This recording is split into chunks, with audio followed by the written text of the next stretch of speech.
When we talk, write, or tell a story, we want to communicate something. Sometimes the information is pretty straightforward, as in 1 plus 1 equals 2, but a lot of times what we share is not so straightforward, so we may need to argue the point. But when someone presents an argument, you don't simply accept it, or do you? Shouldn't you analyze it to see if it's a sound argument? Stick around and let's talk about analyzing the argument.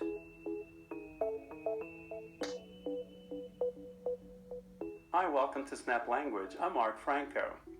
An argument, or a logical argument, is a set of ideas put together to support a point. For example, this is a very simple argument. You like Japanese food, so you'll love the sushi restaurant. The claim is that because you like this, you'll also like that.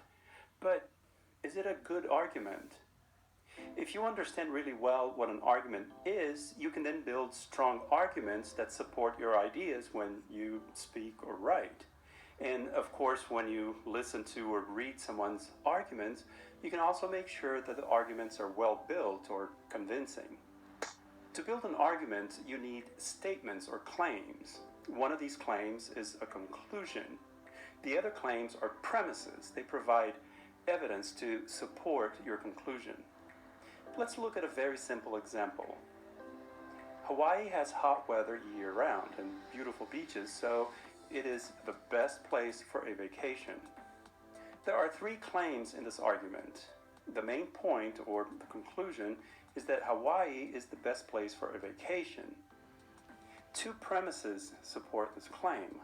One, Hawaii has hot weather year-round, and two, Hawaii has beautiful beaches. Let's see how well this argument works.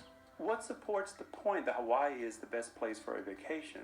One of the premises used as evidence is that it's hot there year-round. Well, if you like hot weather, yes, but what if you don't?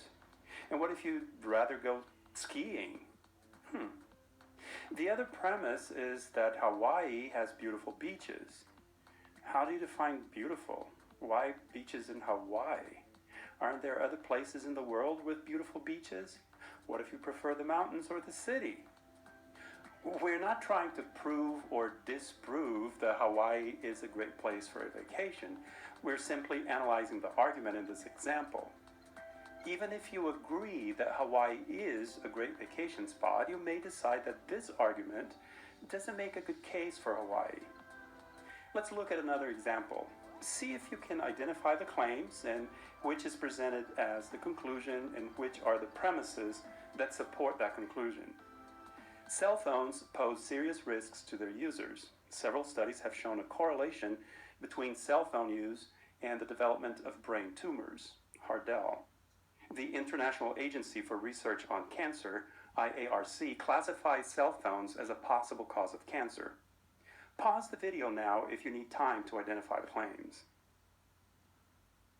Premise 1 is here. Premise 2 is here.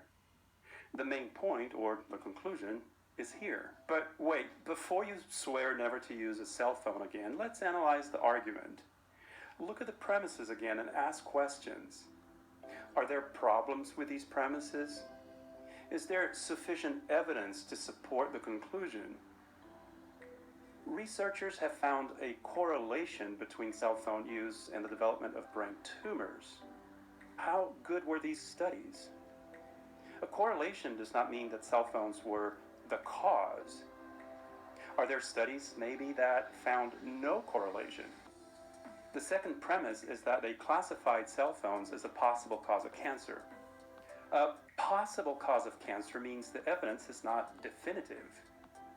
Did they make that classification based on the same studies mentioned in premise 1? If so, this premise is a bit redundant.